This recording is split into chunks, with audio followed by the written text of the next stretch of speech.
Salut les coureurs, salut les coureuses et aussi les triathlètes puisque vous regardez aussi la vidéo.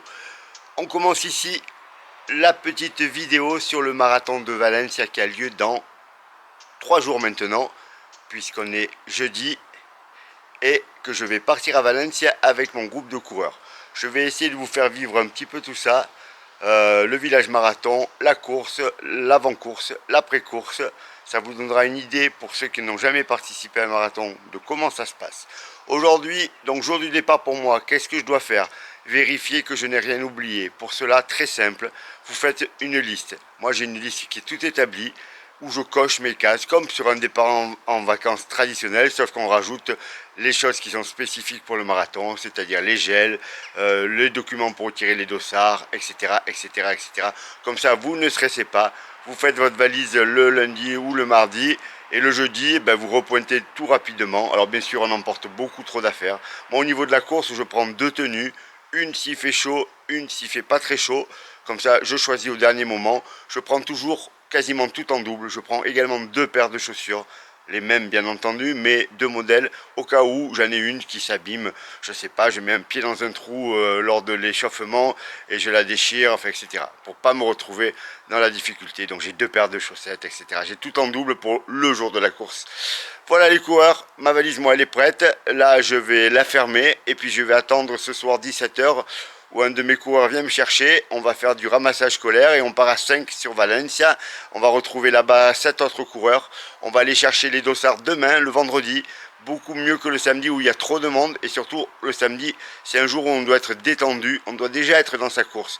Avec un petit footing le matin, avec quelques accels pour ceux qui le souhaitent. Mais vraiment, aller faire la queue pendant des heures pour récupérer le dossard, franchement, je trouve pas ça sympa. Donc moi, je préfère faire ça le vendredi. C'est ce qu'on met en place. Le repas, même chose. On va faire un repas collectif vendredi soir.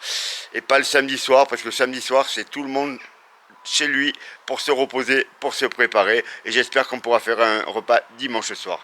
Montréal, j'ai envie de faire aussi. Ouais, aussi. C'est assez accessible. Londres, classique. Première étape du parcours, on s'arrête chez Amaury, qui nous reçoit dans un appart magnifique pour qu'on puisse passer la nuit avant de repartir demain vers Valencia. Donc l'intérêt d'être en groupe comme ça, c'est qu'il y a des gens fantastiques qui vous accueillent chez eux. Et donc un grand merci à Amaury qui nous a même préparé la table, de quoi manger, donc on va pouvoir se régaler. Bon Xavier, tu es chaud pour dimanche? Pour l'instant on est à 48 heures, 24 heures, normalement ça devrait être, tout se passe pour le mieux pour l'instant. Voilà. Xavier, c'est le mec qui court à allure marathon le plus facile du monde, on dirait qu'il se balade, et donc dimanche il va nous claquer un gros chrono. Oui, croyez-le, il y a heureusement que le coach le croit. Ouais. Ah, et là c'est Fred. Salut Fred. Alors Fred c'est spécial, Fred c'est le coureur avec qui j'ai couru mon premier marathon de Berlin, une expérience inoubliable. 2018. On avait mis pas mal de temps mais c'était sympa, il crampait dans tous les sens. Il faisait 90 kg à l'époque, maintenant il est affûté et demain lui aussi il va nous claquer un gros marathon, enfin pas demain, après-demain. T'es en forme Fred? À fond, à fond. Et ouais. Bien coaché. Voilà, bon alors Fred il a une particularité aussi, c'est qu'il fait 5 heures de trajet pour aller travailler tous les jours. Je sais pas comment il fait pour s'entraîner, enfin s'il y a 4 heures du matin, donc voilà. Rien que pour ça, c'est gros respect. Bon, ça c'est notre chauffeur et mon voisin, Gaëtan. Alors Gaëtan, chaque fois qu'on court un marathon, il bat son record. C'est ça. Cette année, on va voir, mais moi j'ai bon espoir que ce soit encore le cas. Ouais. C'est comment Gaëtan? On est bien, bonne prépa. On est super bien accueillis ce soir. Maintenant, dimanche, on est prêt pour la grande fête. Voilà, on est dans un super appart, là, comme je l'ai montré tout à l'heure. C'est Amaury qui nous a accueillis chez lui, puis qui est parti soigner sa fille malade, donc il n'est même pas avec nous. Et là, on est en phase cuisine, parce qu'il faut manger. Donc le soir, on est en phase recharge glucidique. Donc pâtes et blanc de poulet. Ça sera très bien pour ce soir, puisqu'on supprime tous les légumes pour éviter les problèmes digestifs qui peuvent arriver derrière. Bon, tous mes coureurs, ceux avec lesquels je dors, ont été se coucher. Moi, je me couche toujours beaucoup plus tard. Donc je vais faire un peu des plans d'entraînement pour mes autres coureurs qui ne sont pas sur Valencia. Et puis après, comme eux, j'irai me reposer. On a bien mangé. une grosse recharge glucidique, ce qu'il faut faire les jours qui précèdent les courses. On est super bien logé, ça va être agréable de passer une très bonne nuit.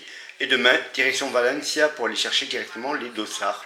Je vous montre ça quand on sera dans le village. On est à J-2 et on se réveille tous. On attaque le petit déjeuner. Alors pareil, on continue de recharger au niveau des glucides. Du pain, de la brioche, du miel. Pour remplir tout ça, pour être bien dimanche. Encore aujourd'hui toute la journée. Et demain, un peu plus raisonnablement demain. Là on est à 6 heures de Valence. On part tout à l'heure et on va directement aller chercher nos dossards. Pour être tranquille pour demain. Ce que tu dis. Non, mais je regarde un peu là. Je dis rien parce que c'est pour le secret. Réveil à J-2. On attaque le petit déjeuner. Alors là, a priori, il y a du café et du pain et de la brioche. On continue la recharge glucidique. Il y en a qui ont dû attaquer le malto. Le malto, c'est du sucre lent liquide qui permet de recharger un peu plus.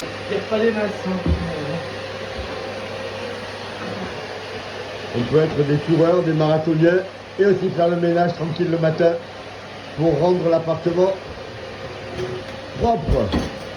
Il y a beaucoup de vent, je suis sur la ligne d'arrivée du marathon.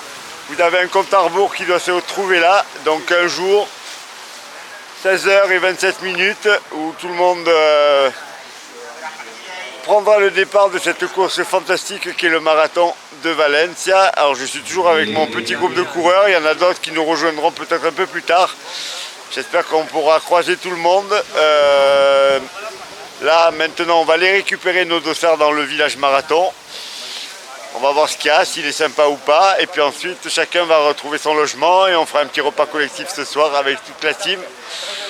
Voilà, et puis j'espère croiser d'autres coureurs de ma région, notamment Nicolas Navarro, Fouad Latrèche, tous les gens que je connais depuis très longtemps. Ils ont une super team, la team Marathoniac, où eux ils sont 4 ou 5 à pouvoir courir en moins de 15, ce qui n'est pas le cas dans notre équipe, on est beaucoup plus lent. Mais ce qui compte, c'est de faire de son mieux, quel que soit son niveau, qu'on court en 2h05, en 2h10, en 2h30, 3h ou 5h.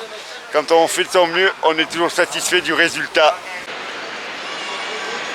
Ben là j'arrive au hall d'exposition 5, on va récupérer les dossards. Alors je vais aller récupérer le mien pendant que mes coureurs vont récupérer les leurs également. Moi je suis dans ce sas là normalement de 1 à 5000. Je vais aller récupérer cela. Voilà, je suppose qu'après il y a le village marathon. Il n'y a pas grand monde pour le moment. C'est tout l'intérêt d'arriver le vendredi. Et parce que sinon, si on arrive beaucoup plus tard, eh ben, il y a énormément de monde. Voilà, c'est bon, moi j'ai récupéré mon dossard. Je ne vais pas pouvoir en faire grand chose, mais je l'ai récupéré. Petit contrôle de la puce pour Fred. Et ben voilà, tous les marathoniens à Valence sont comme des fous. On est à J-1, demain c'est la course la plus rapide du monde actuellement, je pense, puisque vous avez déjà 750 coureurs à moins de 2h30, ça va être énorme. Donc aujourd'hui, c'est quoi au niveau du planning?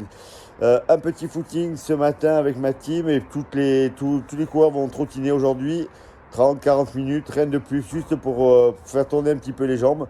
On continue à manger beaucoup de glucides, mais on reste quand même un peu en deçà des jours précédents pour ne pas être trop lourd pour demain. On essaie de bien dormir la nuit qui arrive, mais c'est la nuit qui vient de passer qui était la plus importante. Donc j'espère que tout le monde a bien dormi. Moi, je vais me tester un petit peu ce matin, voir si ma cuisse est capable de tenir. Si j'ai le moindre doute, je ne prendrai pas le départ parce que je ne veux pas me reblesser vu que j'ai le marathon de Séville dans 2 mois où là, j'espère être en forme et performant. Donc pour moi, c'est un peu plus qu'un petit footing, c'est un footing de test. Et je vous dirai ce que ça a donné d'ailleurs derrière. À J-1, un petit footing collectif pour se mettre dans l'ambiance.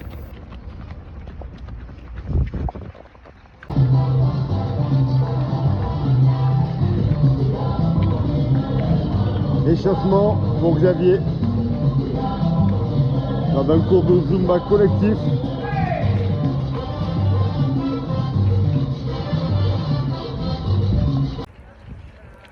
Salut les coureurs, salut les coureuses. Ce matin, 30 minutes d'échauffement, puis 1 km à Lyon marathon pour tous mes coureurs et pour moi. Et là, moi, je me suis rendu compte que je n'étais pas en état de courir. Ma cuisse gauche va beaucoup mieux. Le problème, c'est que je suis en train de compenser et de déclencher des douleurs sur les adducteurs à droite et que je ne suis absolument pas en état de courir un marathon demain, quelle que soit l'allure. Donc je vais être raisonnable, ce que je ne le fais jamais. Je vais renoncer à courir le marathon demain. Je vais me contenter d'encourager mes coureurs, de les suivre sur l'application, de leur donner toute mon énergie. Mais moi, je ne vais pas courir, je ferai un footing simplement demain sur le parcours. Et j'attaque ma prépa du marathon de Séville dès que je rentre lundi. Mais là, je vais être raisonnable. Je vais faire ce que je vous demande de faire, c'est-à-dire que quand on est blessé, quand on court et que la douleur est présente et qu'elle augmente, il faut arrêter instantanément. Et là, si je pars pour 42 bornes demain, je sais qu'à l'arrivée, je vais être blessé. Et je refuse de faire cette énorme connerie une fois de plus. Donc, repos demain pour moi. On a fini les 30 minutes de mise en route pour demain, plus un petit kilomètre à Lyon marathon pour tout. Et là, petite détente dans un café dans le parc qui traverse toute la ville de Valence, qui permet de courir jour et nuit. Alors comme vous pouvez le voir, il fait 21 degrés. Alors désolé pour tous ceux qui sont en France, dans les endroits où il fait très frais. Nous on est quand même vraiment pas mal. Bon, là c'est un petit peu comme le dernier repas, celui du condamné à mort. Là c'est le condamné à courir le marathon. On va bientôt manger, il n'est pas très tard, mais comme ça tout le monde pourra se coucher tôt pour demain. Sauf moi, puisque je ne cours pas, je peux me coucher à l'heure que je veux. Mais on va faire des pâtes, comme d'habitude. On aurait pu faire du riz. Moi, je préfère faire du riz. Ça me tient mieux le ventre. C'est plus sûr, mais les deux marchent. Et puis, pas trop manger lourd non plus pour éviter d'être surchargé demain. Bonne course à tous les marathoniens. C'est de ma team, mais tous les autres. Je pense notamment à toute l'équipe marathonienne, où il y a vraiment de très gros coureurs. Il y a Nicolas qui, j'espère, va approcher le record de France. Adrien Toucas, Fouad Latrèche, etc., etc. Je sens qu'ils vont faire tous des chronos hallucinants. Les conditions météo ont l'air très bonnes. Moi, c'est pas possible. Ouais, mais tu sais, moi, l'esthétique. Non, mais tu veux faire comme le coach, là, tu fais une vidéo tes fesses, quoi. En slip. J'ai vu en slip. Vous avez vu ce matin ce qu'il a fait? Non, mais ça lui a plu, hein. Oui. Et puis là, je le connais même pas, il arrive. Je suis en slip. Enchanté. Ah, non, mais des cuisses comme ça, putain, alors là, ça roule. Là, c'est du bois. Ah oui, c'est sûr. Non, mais ça marche ton truc, là? Ouais, Parce que moi, au côté droit, je suis un peu en galère, mais... Salut Alpha. Salut Alpha. Salut, ça va? Fred. T'arrives au bon moment, c'est à ton tour, là. Salut les coureurs, salut les triathlètes. On est là aujourd'hui pour que je vous débriefe le marathon de Valencia qui avait lieu ce week-end. Alors je ne sais pas si vous avez suivi les petits stories que j'ai mis sur Instagram ou les shorts sur YouTube, mais j'ai pris la décision de ne pas courir le marathon de Valencia, contrairement à ce que j'avais dit dans les vidéos précédentes, et je vais vous expliquer maintenant pourquoi j'ai pris cette décision. Comme vous savez, j'ai été blessé pendant 3 mois sans pouvoir courir et j'ai eu 2 semaines d'entraînement. Ces 2 semaines d'entraînement m'ont permis déjà de voir que j'étais en état de courir. La douleur devenait de moins en moins forte puisque ma blessure est guérie et que c'est uniquement la cicatrice qui me fait mal. Pourquoi j'ai pas pris le départ alors qu'au départ j'avais décidé soit d'accompagner un de mes coureurs, soit de faire 10 km à l'allure marathon du jour, c'est-à-dire aux alentours de 4 minutes 05, en aucun cas 3,50 au kilo, mais en tout cas de prendre le départ et de faire quelque chose. La veille de l'épreuve, j'ai été faire un petit 30 minutes de course avec 1 km allure marathon. Et là, je me suis rendu compte que je n'avais quasiment plus mal. Vous allez me dire, pourquoi tu n'as pas couru, Michel, alors? Tout simplement parce que j'ai eu peur de ce que j'allais faire. Je me connais par cœur comme athlète et le coach que je suis en moi a dit à l'athlète, n'y va pas, tu vas te faire mal. J'allais pas me faire mal à la cuisse gauche parce qu'elle est guérie. Par contre, je compense quand même pendant que je cours. Je compense un petit peu sur la droite. On me voit un petit peu boiter. Certains coureurs m'ont dit, Michel, tu as tendance un petit peu à boiter parce que j'ai tendance à soulager la jambe gauche. Et qu'est-ce qui allait se passer? Me connaissant par cœur, j'allais prendre le départ, faire 10 km aux alentours de 4 minutes au kilo, je pense, passer aux alentours de 40 et me dire, mais je suis pas si mal que ça. Et si j'essayais d'aller jusqu'au semi? Et au semi, je me serais dit, et si j'essayais d'aller plus loin? J'étais quasiment sûr que ça allait tourner comme ça. Et je me suis dit, Michel, si tu fais ça, tu vas forcément te faire mal à la jambe droite, celle qui n'était pas blessée. Elle va encaisser tout le marathon sans aucune préparation, puisque j'ai pas couru pendant 3 mois et que j'ai 15 jours de footing. Alors j'ai fait 80 km et 90 km la semaine suivante, mais c'est très peu. Et je me suis dit, je vais me reblesser. Je vais me reblesser ailleurs. Et alors que mon objectif maintenant, il est clairement d'aller courir le marathon de Séville et de claquer une perf, j'allais me mettre en état de pas le faire. Alors, je me suis fait violence, mais j'ai pris cette décision de ne pas prendre le départ. C'était difficile, hein, parce que j'avais tous mes coureurs qui étaient là, parce qu'il y avait l'ambiance, il y avait tout ça. Mais j'ai décidé de ne pas prendre le départ. Et aujourd'hui, je suis super content du choix que j'ai fait. C'était pas évident, mais ce matin, j'étais faire un footing et j'ai quasiment plus mal. Alors que si j'avais couru dimanche, aujourd'hui, j'aurais la jambe droite en feu, j'aurais les adducteurs qui sont fragiles chez moi, vraiment très abîmés. Et le début de ma préparation du marathon de Séville aurait déjà été compromis, voire même plus que ça, j'aurais pu me faire une vraie blessure de l'autre côté. Alors oui, je suis content de ne pas avoir pris le départ. Oui, c'est frustrant parce que cette année, je n'aurais pas couru de marathon. J'en cours entre 2 et 4 par an. Là, c'est 0. À Genève, je n'ai pas été courir parce que j'étais déjà blessé. Une pubalgie que je soignais. Et là, j'ai pas pu parce que justement, je me suis vraiment blessé gravement en faisant cette préparation. Et là, aujourd'hui, je suis vraiment fier de moi. Alors, ça arrive pas souvent, mais là, je peux dire que je suis fier de moi de ne pas avoir pris le départ parce que maintenant, je vais pouvoir attaquer la préparation du marathon de Séville. Je me suis écouté, j'ai écouté le coach, celui qui conseille tous ses coureurs, à qui il dit surtout, ne partez pas courir blessé, ne prenez pas de risques, n'hypothéquez pas votre suite de saison. Là, moi, j'étais en train d'hypothéquer tout 2024 parce que j'aurais pas été capable de pas essayer d'aller jusqu'au bout, de pas essayer tout simplement de courir le marathon avec 2 semaines d'entraînement en moins de 3 heures. Ça germait petit à petit dans ma tête, je disais rien à personne, mais c'était en train de prendre corps. Et je me suis arrêté juste à temps. J'ai eu juste l'intelligence de bloquer ça, de pas me lever le matin, de laisser traîner le réveil pour être sûr de pas aller courir.